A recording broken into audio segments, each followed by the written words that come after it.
Oi para você que está vendo essa aula no gravado. Hoje a gente vai falar do capítulo 9 do livro Poder do Agora, um livro iniciático. Iniciático no poder da palavra que ele tem. Nós vamos fazer um papo aqui, nós vamos levar profundidade sobre a paz. E eu já quero começar com uma perguntinha para quem está aqui ouvindo. Paz é felicidade? Será? Será que a paz é a felicidade?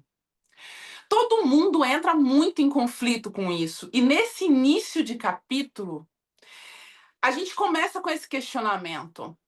A associação que a gente traz de que paz é algo que me traz felicidade é sempre comum. A gente banaliza isso dessa forma e se esquece que o sentimento de paz é diferente do estado de paz.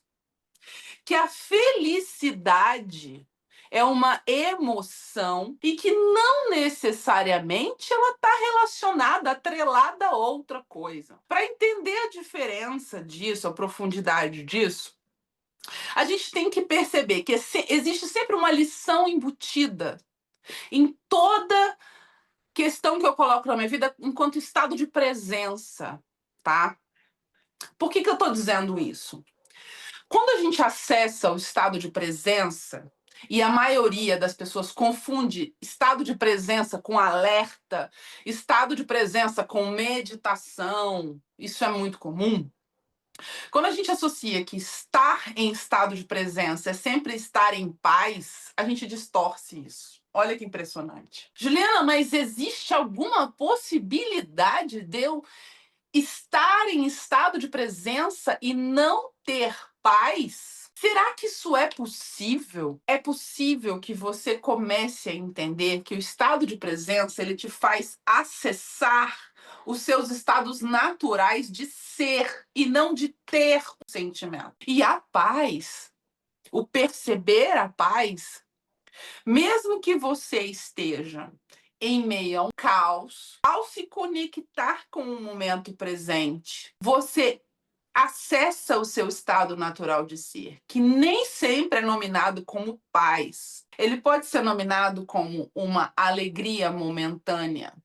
Ele pode ser nominado como uma satisfação quando você vai aumentando esses estados de presença. Ele pode ser nominado como um grande ensinamento, e ao mergulhar nisso, inevitavelmente você vai sim acessar essa paz. Só que ela é diferente, ela é estranha. É uma paz que carrega com ela outras coisas. É um sentimento, por exemplo, que você consegue em conexão sentir aqui, ó, quando tudo ao seu redor tá uma bagunça, sabe? Uma bagunça. Mas existe algo aqui em você que tá diferente. Alguma coisa virou aqui. E você se conecta com isso. Você tem aquela sensação, para a gente nominar, para ficar mais claro para quem está ouvindo, aquela sensação de quem está esperando a excursão da escola na 7ª série que vai acontecer amanhã? Aquela sensação de que tá esperando o namorado chegar quando vocês eram noivos, quando vocês estavam namorando, apaixonado, onde rolavam as florzinhas na entrega ainda, tá, gente? Nessa época aí, né? Entendeu? Aquela sensação de que vai chegar. Aquela sensação de quando você viu a pessoa que você ama se realizando e você se enxergou nisso, mas com caos do lado de fora de você. Ou seja, é algo único que não consegue ser nominado. Na minha limitação, eu quis trazer para você aqui uma ideia para que você comece a perceber se essa paz, se esse estado está começando a acontecer em você. Porque nessa altura, fazendo as práticas de começar a perceber que você não é aquela situação, aquela ocorrência, aquele pensamento, aquele fluxo, ao se desligar, isso se alarga, isso fica maior. E o que acontece quando eu estou em um caos. O quanto difícil é estar em um caos. Eu vou trazer a segunda questão do livro para a gente mergulhar de cabeça nisso, tá? Isso que eu estou falando aqui está aqui na página 173, para a gente começar a entender os problemas do acesso disso, tá? E é muito pertinente. A pergunta desse diálogo traz assim, ó. Eles estão falando da questão da paz, né? Dessa questão do estado de ser.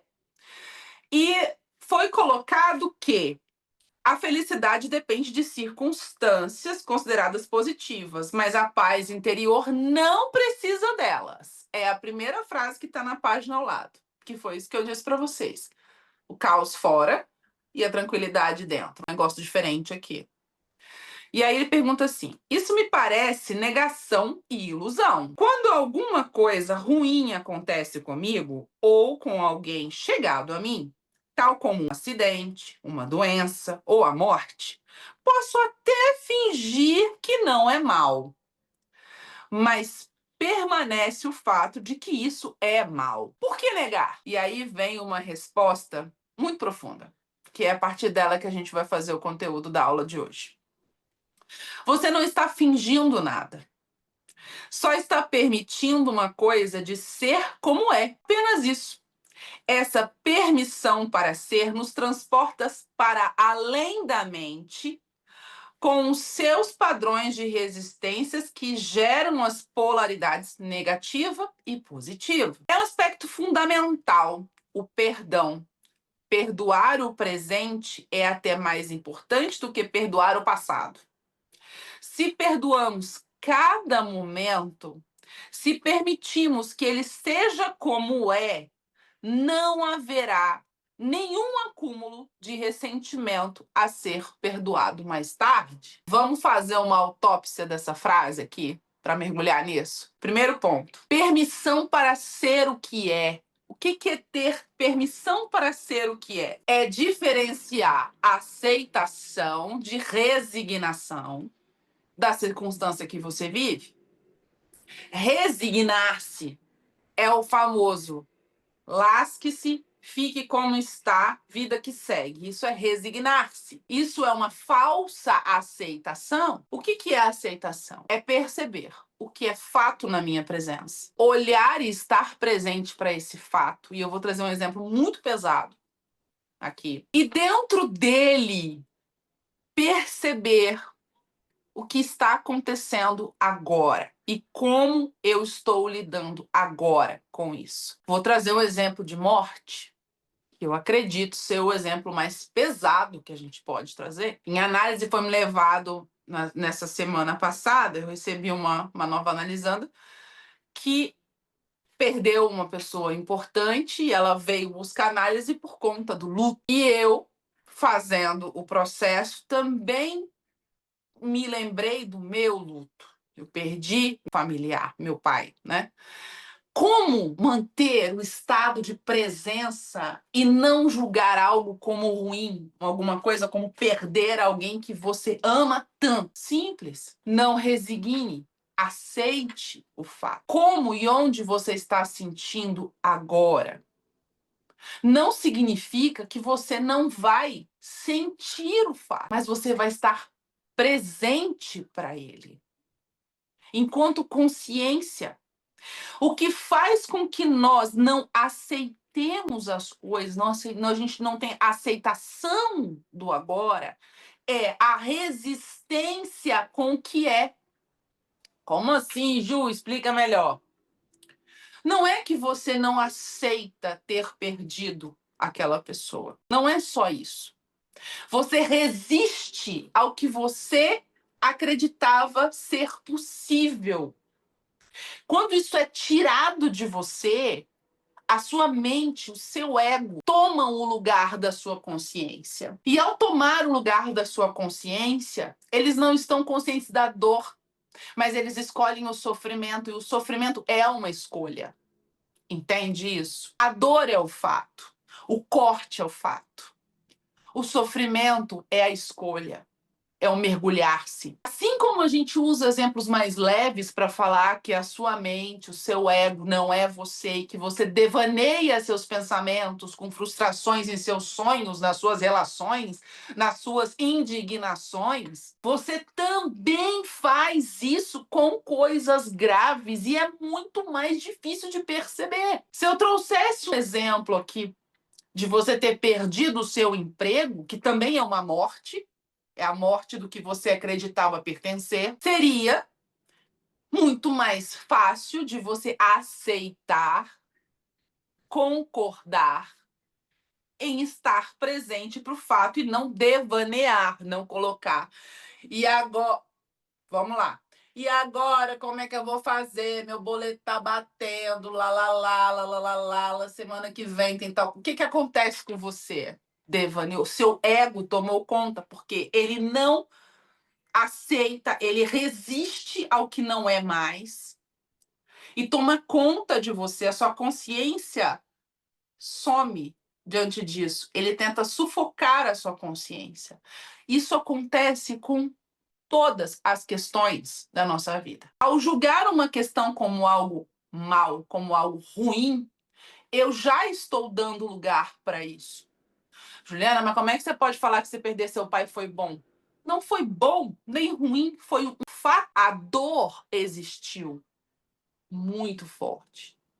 E a dor não está ali para ser sufocada. Mas e quando ela é vivida com presença e não com resignação, quando ela é vivida com aceitação e não com resistência, eu escolho estar presente para a dor, mas eu não escolho o sofrimento que ela me traz. O sofrimento é um distúrbio psicológico, a dor é o fato. Compreendem isso?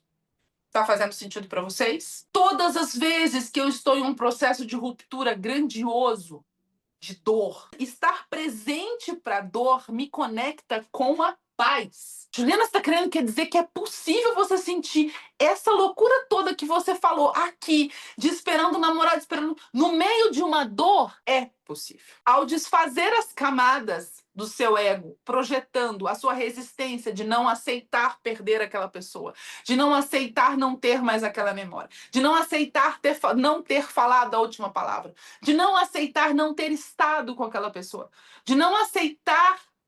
Ao fazer isso, ao estar presente para o que está acontecendo agora, morreu e agora eu sinto isso, mas eu não resisto.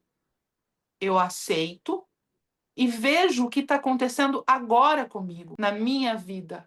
Eu não abro mão da minha vida para o sofrimento. Isso não é negação, isso é presença. Ao fazer isso, e entendam, é, é uma questão difícil, por isso que esse não é o caminho para todo mundo.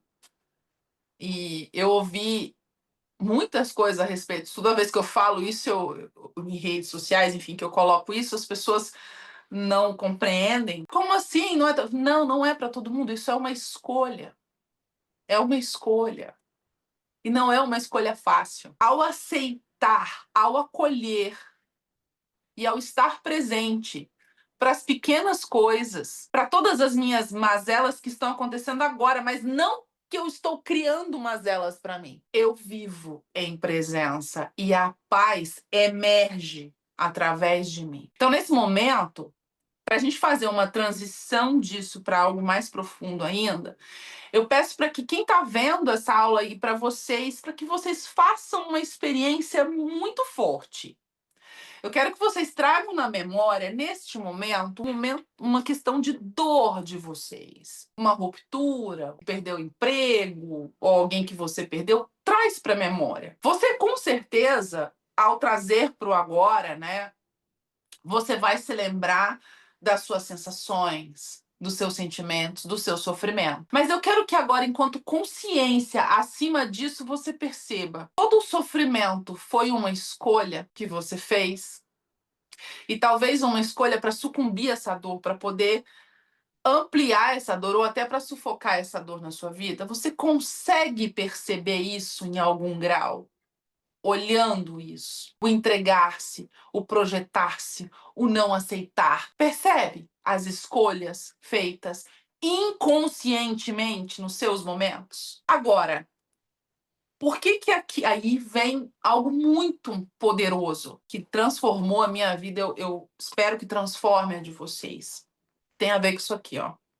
Perdoar o presente é até mais importante do que perdoar o passado. Se perdoamos cada momento, se permitimos que ele seja como é, não haverá nenhum acúmulo de ressentimento a ser perdoado mais tarde. Percebe? Quantas pessoas a gente encontra na nossa energia, no nosso círculo, que buscam ressignificação, que buscam desfazer traumas,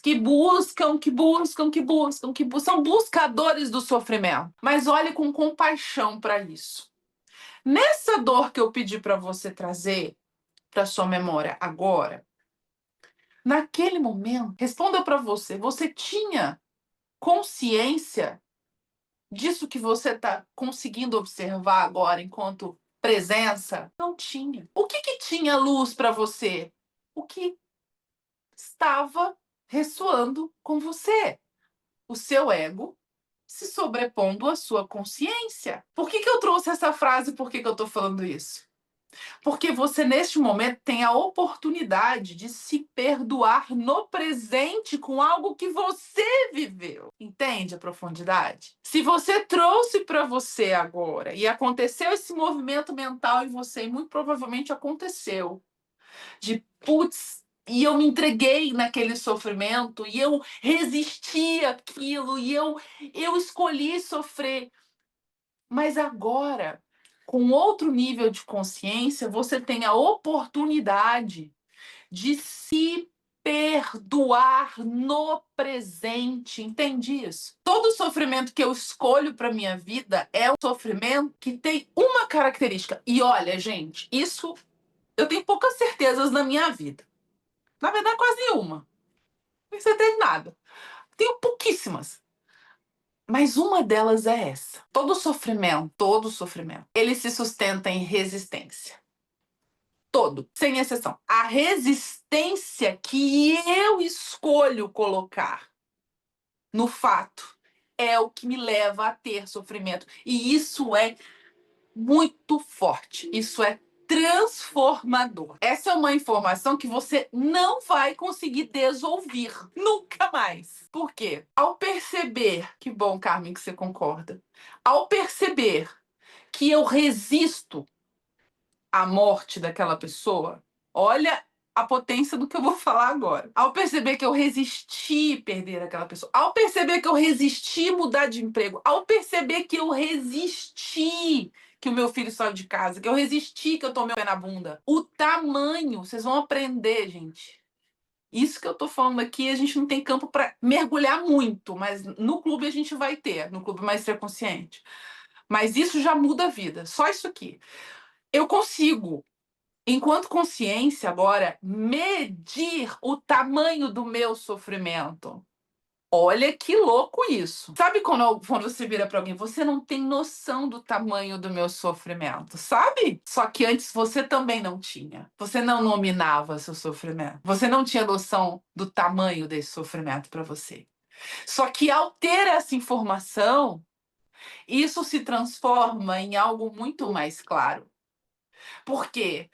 Se todo sofrimento se alimenta da resistência, o meu sofrimento tem o tamanho da minha resistência. Então, quando você olhar para essas suas mazelas e perceber o quanto você sofreu, você acabou de dimensionar o tamanho da sua resistência.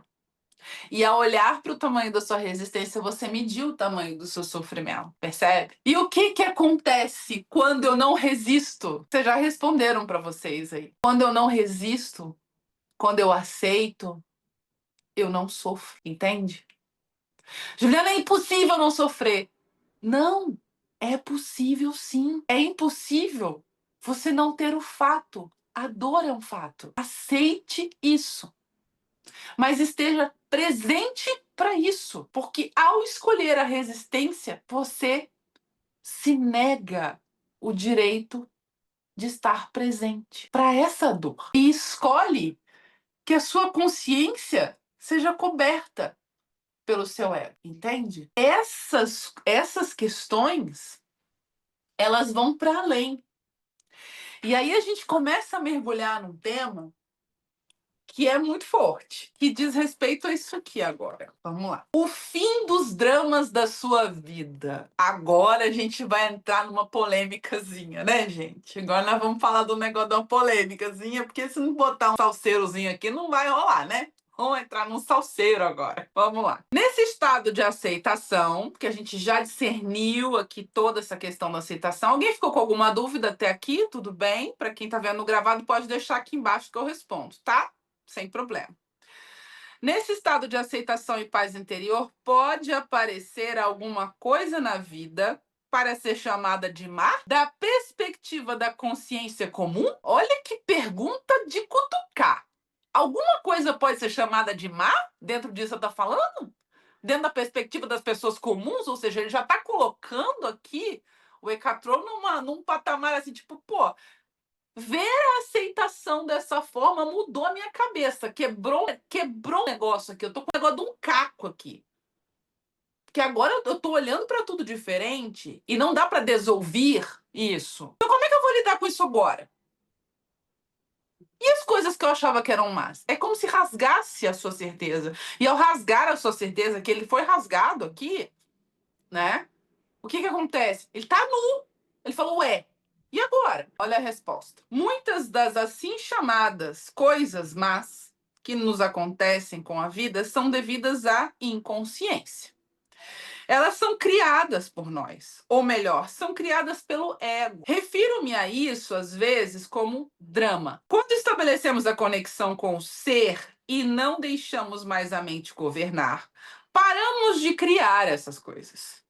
Mas há muitas pessoas que se apaixonam pelos seus dramas, identificam-se com suas histórias. O ego governa a vida delas. Vamos dissecar isso aqui? Se você está aqui comigo nesse ponto e conseguiu entender até aqui e percebeu a palavra paixão junto com drama, com o ego se sobrepondo a isso, é praticamente impossível que você já não tenha notado que, ao desfazer a não aceitação, ao aceitar, eu sufoco o meu ego. Ao desfazer a não aceitação, ao abraçar o presente, eu sou obrigada a não viver em dramas. E ao ser obrigada, porque não dá para entrar nessa senda de outro jeito, nessa porta estreita você não passa com essa sujeira no pé. Ao ser obrigada a não ter mais dramas, eu preciso de abrir mão de todas as histórias maravilhosas, magníficas, que me trazem benefícios dos meus dramas. Eu estou nua. Quem sou eu agora? Juliana, mas eu não tenho paciência com... Agora nós vamos pro salseiro mesmo, tá? Mas eu não tenho paciência com drama. Eu não dou conta. Eu não sou a pessoa que dá conta de quem é dramático. Se tem uma coisa que me irrita, é quem faz drama na vida. Você jura? Tá falando sério comigo? Isso é um drama. Isso é um drama. Por quê?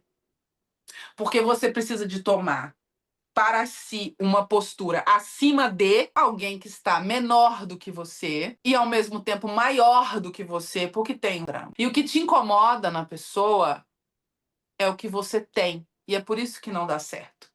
Juliana, não é assim. Eu vou deixar mais claro para você.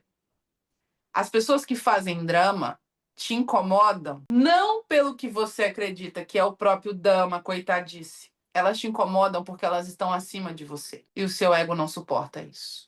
Ela tem o drama, eu não. E isso me irrita. E ao me irritar, eu crio um novo drama que eu não aceito. E isso é ruim. Então agora eu estou acima dela. Tiô. Voltei. Vou repetir. Essa briga de egos, a gente, dentro do limite de tempo que eu tenho aqui, eu quero que você perceba. O drama te irrita. E por que eu tô colocando irritação com drama? Que é o que acontece com a maioria das pessoas. É ou não é? Fala pra mim, vocês aí. Se vocês estão aqui comigo, se você chegou nesse vídeo, se você está nessa aula, em algum momento você vai... É porque você, em algum momento da sua vida, já se irritou com drama. Porque quem busca autoconhecimento, primeiro lasco que você reconhece quando a pessoa está começando o caminho é não aceita o drama. E o que eu vou falar aqui vai rasgar vocês. Vai deixar vocês nuas aqui. Que é o seguinte: ao não aceitar que essa pessoa que faz drama, ela tem o poder de buscar a aceitação, de buscar a inclinação com uma história que o ego dela está contando para ela. Eu estou aqui, eu não tenho histórias, eu não tenho drama, eu não tenho o que ela tem. Vocês estão compreendendo a gravidade disso? Eu não tenho o que ela tem. Então, o meu drama vai ser não aceitar essa porcaria que ela está fazendo. Vai ser dizer que se incomoda, que isso é errado, que isso não está certo, que ela não chega em lugar nenhum com isso. Daí eu consigo me colocar acima dela. Só que, ao parar de fazer isso, eu preciso de deixar a pessoa ocupar o lugar que ela está. E aceitar o meu lugar diante disso. Compreende? Isso é desfazer o ego. Isso é abrir mão do ego. Perdoar o presente faz parte disso também. Não oferecer resistência e não entrar em sofrimento também faz parte disso. Não é só na questão do óbito grandiosa que eu coloquei para vocês. Não! Também é um sofrimento eu ter que desenvolver os meus dramas e também é um sofrimento que eu posso escolher ter que abrir mão dos meus dramas. Quem sou eu se eu não for a Juliana que não tem paciência com quem faz drama? Ô, Juliana, Oi? pode ser inveja isso? Inveja é um drama também? Claro que é. A inveja é um drama, não é? Porque o É. que é a inveja? Vamos secar um pouquinho a inveja aqui. Eu percebo no outro algo que me falta. Se eu percebo no outro algo que me falta, eu desejo, meu desejo é o desejo do outro. Então eu desejo isso. E ele precisa de ruir, porque ao ruir, ele se iguala a mim. Não, Juliana, mas eu só tenho inveja branca. Não existe isso. Existe o desejo. A inveja é o desejo. Em que grau e o quanto você se contamina com isso é outra história. Entendeu? Mas inveja é desejo, é desejar no outro algo que me falta e eu conseguir encarar de frente. E isso é um drama. Percebe? Quando eu falei do não aceitar o dramático, eu invejo, eu desejo o drama dele. Não o problema dele, entende? Mas o que ele permeia no drama. E ao desejar isso, eu trago isso para mim e crio um drama para que eu esteja acima disso, entende? Só que, ao nunca mais conseguir desouvir isso que vocês estão ouvindo, foi bom? Deu para responder, Carmen? Beleza. A não mais conseguir desouvir isso que vocês estão ouvindo, o estado de presença grita em nós. E isso é a coisa mais fantástica que você pode viver. Conhecimento precede a experiência. Sejam sinceras com vocês. Ao passar por questões agora, você vai ter mais capacidade de trazer à luz a sua escolha por sofrimento. Ao conseguir enxergar, falar, isso é o ego em mim desejando isso. A minha consciência consegue perceber. E eu vou dar o maior insight da vida de vocês agora. Vocês estarão em estado de presença ao perceber. Olha que bonito isso. Quando vocês, no silêncio de vocês, ao sentirem o impulso humano, demiúrgico, da inveja e perceberem essa pulsão, a gente tem muitos mergulhos para fazer, muitas camadas aqui, mas eu espero que dessa aula vocês já consigam tirar isso. Ao olhar para isso e falar: opa, olha você aí. Quem olhou? Foi o seu ego? Jamais! O seu ego estaria mergulhado ali. Foi a sua consciência e você acabou de acessar um estado de presença extremamente profundo. Extremamente profundo. Perceba a paz que isso vai te trazer. Você enxergou para além do seu ego. Isso não é fácil, gente. Isso não é fácil. Isso é extremamente forte. E isso tem camadas. Quando eu falei no começo da aula da batuta, que eu nem sei se eu falei no gravado ou não, que eu dei o exemplo da gente sair da banda, né? E pegar a batuta do maestro. O maestro é a consciência. Entende? Enquanto a banda tá tocando, você tem vários sons, você tem várias histórias, várias facetas. Eu sou muitas, lá, lá, lá, lá, lá, lá, lá, lá, lá, lá. Só que só tem um maestro aí. E quando ele não toma conta, quando ele não olha, ele tá olhando a banda, a orquestra, ele tá percebendo a orquestra. Os movimentos da orquestra estão acontecendo. E ele está ajustando, ele está corrigindo, ele está notando, ele está ouvindo, ele está percebendo. Juliana, eu quero desfazer o meu ego. Só que eu vou falar com você, boa sorte, querida. Fique bem. Você não vai desfazer o seu ego. Você é um indivíduo. Enquanto consciência, enquanto alma, enquanto espírito, que são coisas diferentes, você é um indivíduo. Percebe isso? A grande diferença é que a partir desse momento você começa a viver enquanto alguém que tem o ego, mas não é o ego. Percebe? Mas não é para você fazer disso teatro com plateia. Eu vou trazer uma coisa engraçada para vocês darem uma risada, pra gente dar uma relaxada aqui nesse papo denso, né? Porque a gente vai falar de paz. Hoje vai ser Loves in the Air aqui. Vai ser. Não é, o buraco é mais embaixo, né? Mas eu vou trazer uma leveza aqui. Quando eu comecei nessa senda, né? E realmente resolvi ir além da superfície que eu estava vendo, isso faz alguns anos já. Aconteceu uma coisa muito engraçada, porque eu tomei pra mim de que eu tinha vários aqui. Então, falou, você é o ego falando. Então, eu fazia um triálogo aqui, entendeu? Na minha cabeça, um negócio muito doido. Eu fazia um triálogo e eu bati o papo. Falei, esse aqui que é o ego, isso aqui, não sei o quê.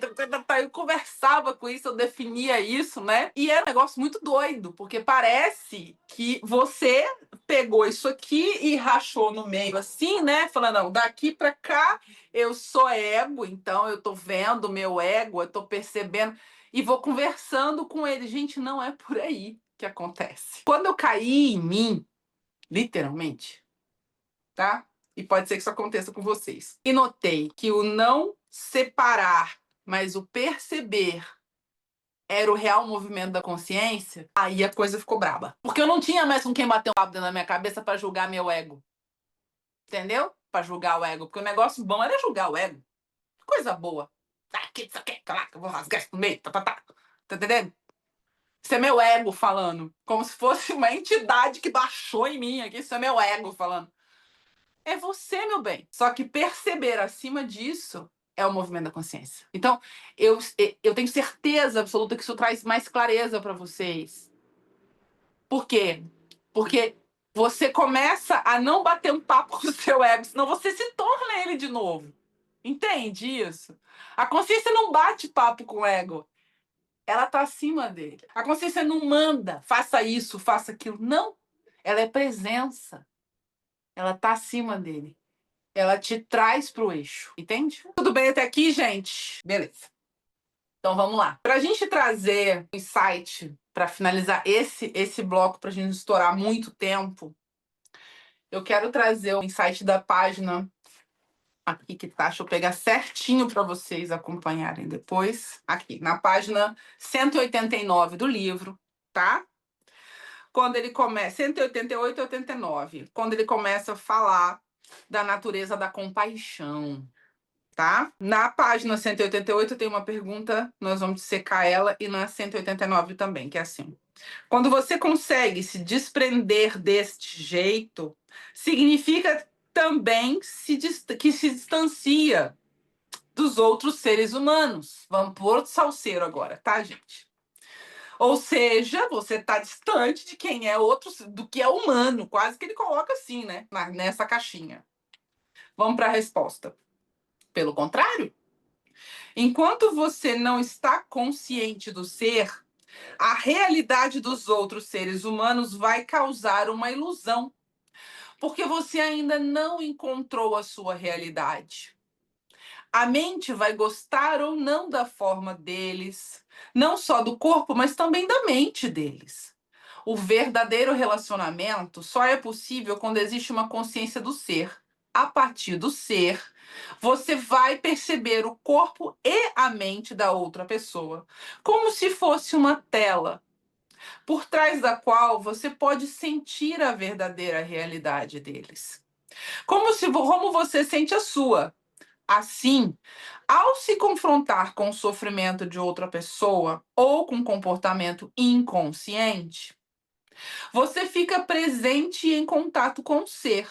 Deste modo, é capaz de olhar além da forma e sentir o ser radiante da outra pessoa. Isso é compaixão? De um lado, como ainda estamos aqui em um corpo físico, partilhamos a vulnerabilidade e a mortalidade da nossa forma física com todos os outros seres humanos e todos os outros seres vivos. Na próxima vez que disser, não tenho nada em comum com essa pessoa, lembre-se de que você tem muitas coisas em comum. Daqui a alguns anos, 2 ou 70, não faz muita diferença.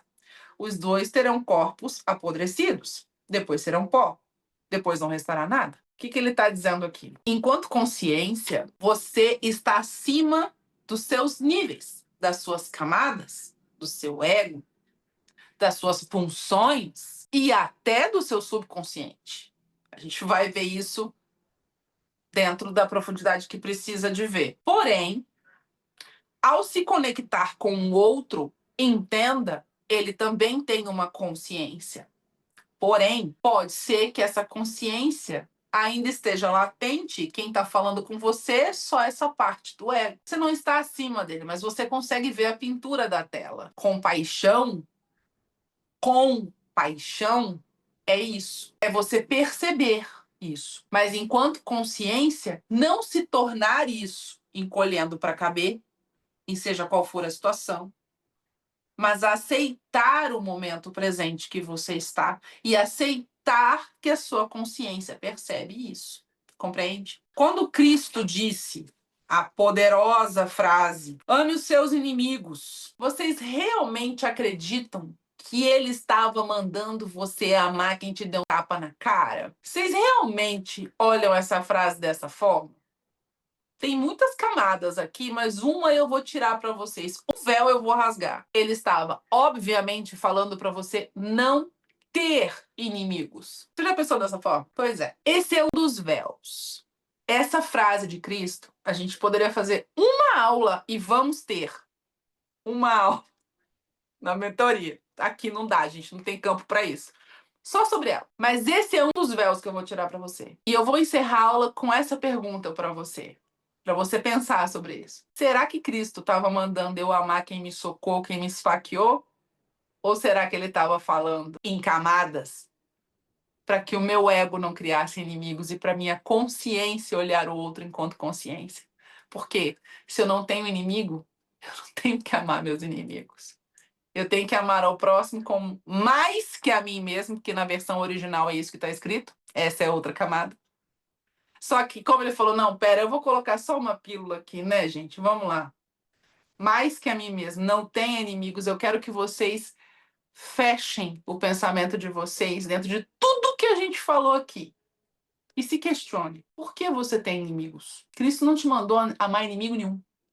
Ele falou para você não ter a vida inteira dele. Só que no nível de consciência de quem estava levando conhecimento esotérico, né, para fora, essa era a camada que ele precisou de colocar. Compreende isso? Então, assim, eu vou encerrar a nossa aula gravada de hoje. Comenta aqui embaixo da gravação o que você achou, quais foram os seus insights, se fez sentido para você ou não. E já vou deixar claro, o Clube Maestria vai começar assim que a gente terminar o capítulo do Clube do Livro, e a gente vai vir com outro ciclo. Nós vamos entrar no capítulo 10. E nós vamos vir com outro livro que eu não vou falar ainda qual vai ser, mas eu já vou, assim que possível, anunciar para vocês, que é um livro transformador. Fiquem bem. Se gostou, vocês vão me contando aqui. Giovana pode encerrar a gravação. Se é que a Giovana tá